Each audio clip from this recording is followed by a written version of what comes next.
네, 오늘도 지금 같은 시장 상황 속에서 어떤 기업을 주목해 봐야 될까요? 오늘도 이런 기업 이슈 바로 함께 시작해 보도록 하겠습니다. 많은 분들이 중국과 미국 사이에서의 관세 갈등 그리고 여러 국가들과 함께 관세에 대한 협상을 진행하고 있는데요.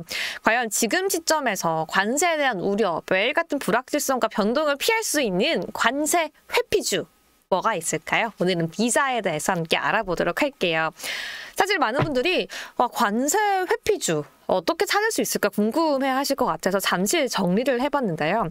이 기업 측면에서 글로벌 공급망이 다각화될 수 있는 기업인지, 또 높은 해외 매출 비중을 가져갈 수 있는 기업인지, 또 기술 혁신과 그 기업만의 경쟁력의 우위를 가지고 있는 기업인지를 따라서 찾아보시면 좋을 것 같습니다. 사실 오늘은 이런 이야기로 한번 시작해보고 싶어요. 여러분들 신용카드 쓰시죠? 그런데 여러분들이 쓰는 신용카드 중에서 뱅크 아메리카드라는 신용카드 아세요? 아니면 혹시 써보셨나요? 아마 1960년도쯤에 이미 20세 이상의 성인이었고 미국에 살고 있었다라면 이 카드를 좀 쓰셨을 것 같은데요. 그렇지 않고 그보다 어리셨다면 조금 낯설 수 있는 신용카드입니다. 바로 이 비자의 전신인데요. 1958년도에 이 뱅크 아메리카드라는 신용카드 브랜드로부터 시작이 됐습니다. 당시 뱅크 오브 아메리카, BOA죠. 지금 미국을 대표하는 은행에서 신용카드 사업을 통해서 더 많은 옵션을 제공하기 위해 처음으로 만들어낸 카드였는데요. 이렇게 첫 번째 신용카드를 선보였지만 이 신용카드는 시장에서 별로 성공적이지가 않았습니다. 하지만 그 이후 여러 은행들이 참여를 하고 비자라는 브랜드까지 이제는 발전을 하게 된 상황으로 지금의 비자가 있게 되었습니다. 1970년대 초반 뱅크 아메리카드는 여러 은행들이 참여하는 글로벌 지불 네트워크로 성장을 했고요. 이제는 전 세계에서 통용되는 지불 시스템으로 성장을 했습니다. 이제 1980년대 초반 비자는요, 국제화에 본격적으로 나서면서 미국만이 아니라 이제 전 세계 무려 200여 개 국가에서 사용되는 네트워크 카드가 되었는데요. 그런데 지금 왜 봐야 하는지 많은 분들 궁금하실 것 같아요. 비자는 지불 결제 네트워크를 운영하는 기업인데요.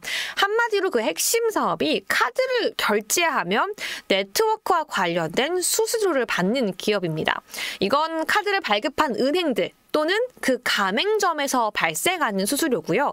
카드 사용자의 거래가 일어날 때마다 일정 비율의 수수료가 발생하게 됩니다.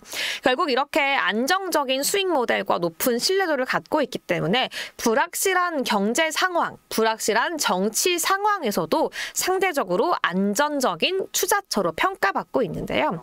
결국 서비스 중심의 기업으로 실제 물리적인 제품을 제공하거나 수출하거나 관세에 영향을 받는 영역이 아니기 때문에 이런 관세 불확실성에서는 다른 제조업에 비해서는 상대적으로 좀 적은 영향을 받는다라고 볼 수 있을 것 같습니다. 특히나 지금 상황 속에서 비자의 차트를 본다면요. 5년짜리 차트인데요.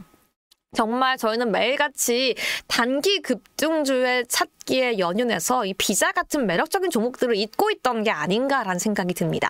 5년 사이에도 100%나 성장을 했고요. 항상 꾸준한 성장세를 보여줬는데요. 그렇기 때문에 지금도 장기봉으로 본다라면 52주 신고가에서 항상 매일매일 성장하고 있는 그런 기업이다라고 볼 수 있을 것 같습니다.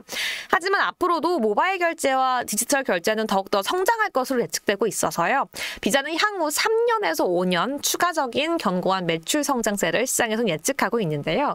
전문가들의 목표가도 함께 보도록 하겠습니다. 이렇게 많이 탄탄하게 상승한 기업을 여전히 전문가들의 74%는 추가적으로 매수해야 한다라고 보고 있습니다. 특히나 목표 주가를요. 지금보다 무려 100불 가까이 상승할 수 있는 410불을 제시하고 있는데요. 물론 배당 수익률이 높은 배당 귀족주는 아닙니다. 한 0.6에서 0.8% 수준, 그냥 안정적이고 꾸준한 배당을 함께 주고 있는 기업이다라고 볼 수 있을 것 같은데요. 과연 이 관세 회피주로서 시장의 두각을 나타낼 수 있을지 비자와 함께 주목해 보도록 하겠습니다. 오늘도 비자라는 기업에 대해 함께 알아봤는데요. 매력적인 비즈니스이고 매력적인 기업이지만 투자에 대한 조언이 아닌 기업에 대한 분석이자 공부라는 점 다시 한번 기억해 주시기 바라겠습니다. 그럼 오늘도 시장에 대한 정확한 전략 매일경제 아메리카 리포트 통해서 함께 알아보시죠.